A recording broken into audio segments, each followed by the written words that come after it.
Bonjour, je vais aborder aujourd'hui les réseaux dans la science-fiction, d'après un texte d'Agnès Sander pour le magazine Flux de janvier-mars 2003. Agnès Sander, architecte et docteur en urbanisme et aménagement, s'est particulièrement intéressée à la notion de réseau et à ses implications sur l'organisation des villes et des territoires. Elle a aussi cherché à créer des liens entre des disciplines a priori éloignées, comme l'architecture et les sciences humaines.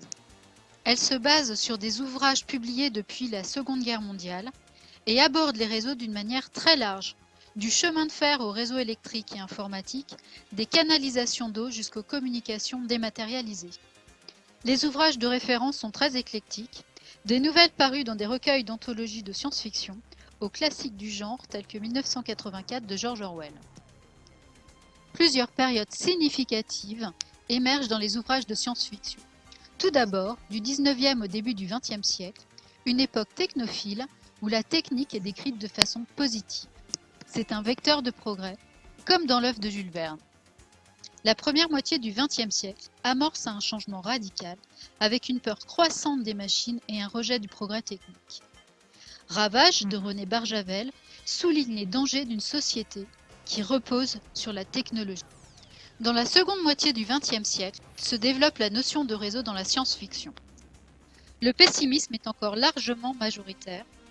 Beaucoup d'auteurs décrivent les risques, les dysfonctionnements liés au réseau et aussi les travers d'une communication universelle.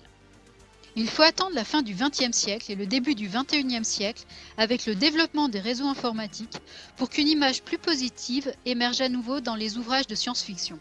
Une autre caractéristique de l'évolution historique des réseaux. Des années 40 à 60, les réseaux sont décrits comme centralisés, alors qu'au cours des années 70 à 80, ils apparaissent décentralisés avec l'irruption de différents acteurs dans le système. Pour son étude, Agnès Sander s'appuie sur les travaux de deux chercheurs qui ont conceptualisé les réseaux dans la science-fiction. Jean-Marc Hoffner, tout d'abord, distingue 4 modèles de réseaux apparus successivement dans le temps et qui coexistent à présent. Les 3 premiers modèles représentent des schémas de réseaux centralisés. Le premier est représenté par la machine circulatoire, comme par exemple le chemin de fer. Le deuxième a comme indicateur l'architecture de réseau. L'électricité, le téléphone entrent dans ce cadre. Le troisième correspond à la mise en relation par le réseau. Les archétypes sont le transport à grande vitesse et la communication électronique. Plus récent, le quatrième modèle date des années 80 et est représenté par l'informatique interactive. Il s'appuie sur la nature des relations entre individus. Il apporte donc une version décentralisée du réseau, où les individus deviennent acteurs du système. Selon leurs aspirations et leur époque, les auteurs de science-fiction s'attachent ainsi davantage à certains aspects des réseaux. Ils peuvent s'intéresser à l'objet technique, ou aux qualités intrinsèques du réseau, ou à ses capacités d'interactivité. Quant à Gabriel Dupuy, ses travaux s'articulent autour des 3 propriétés des réseaux développés dans la science-fiction. Une dimension topologique, offrant un potentiel de mise en relation illimité, la dimension circulatoire, axée sur la vitesse de déplacement, et enfin une dimension adaptative, permettant au réseau de se transformer en fonction des besoins. Évidemment, la manière de décrire les réseaux dans les ouvrages de science-fiction n'est pas neutre et transcrit souvent les préoccupations de la société comme une caisse de résonance des enjeux du monde. Les thèmes abordés dans la science-fiction évoluent en parallèle de ceux de la société. Au milieu du XXe siècle, le progrès se traduit encore par des objets techniques qui deviennent des icônes dans la science-fiction. Je reprends l'exemple de Ravage de Barjavel, où un train rapide suspendu est considéré comme la 9e merveille du monde. Avec le développement des réseaux, et surtout les potentialités que laisse entrevoir l'informatique, ce sont les qualités intrinsèques du réseau qui deviennent prépondérantes. Dans un logique nommé Joe de Murray Leinster, les robots domestiques appelés logiques sont mis en réseau, ce qui leur permet de répondre à quasiment toutes les questions. La mise en réseau est un atout majeur et le tout, c'est-à-dire toutes les machines connectées, devient supérieur à la somme des parties. Agnès Sander pousse très loin la logique du réseau en affirmant que le but ultime est de s'affranchir de toute infrastructure technique. Donc, comme par exemple les auteurs qui développent la télékinésie, la télépathie ou la téléportation.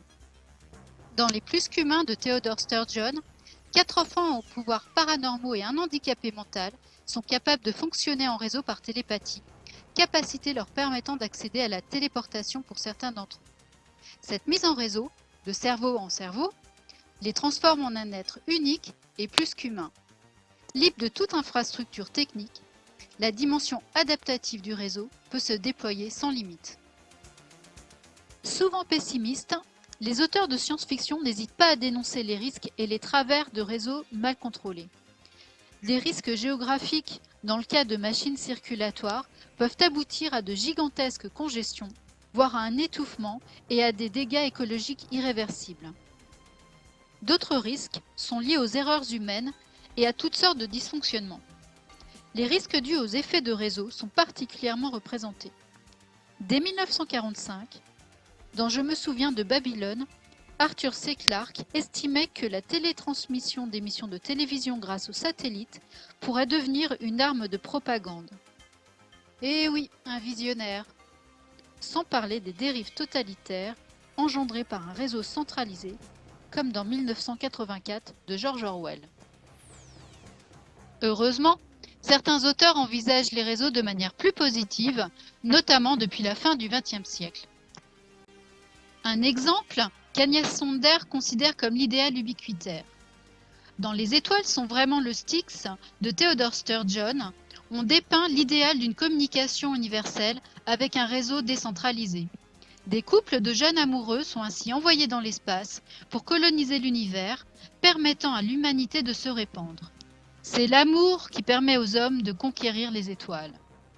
Un autre exemple de réseau où l'infrastructure technique est absente.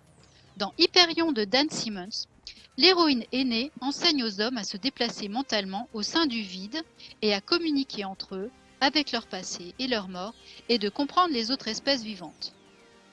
L'homme doit se défaire de la machine pour redevenir humain.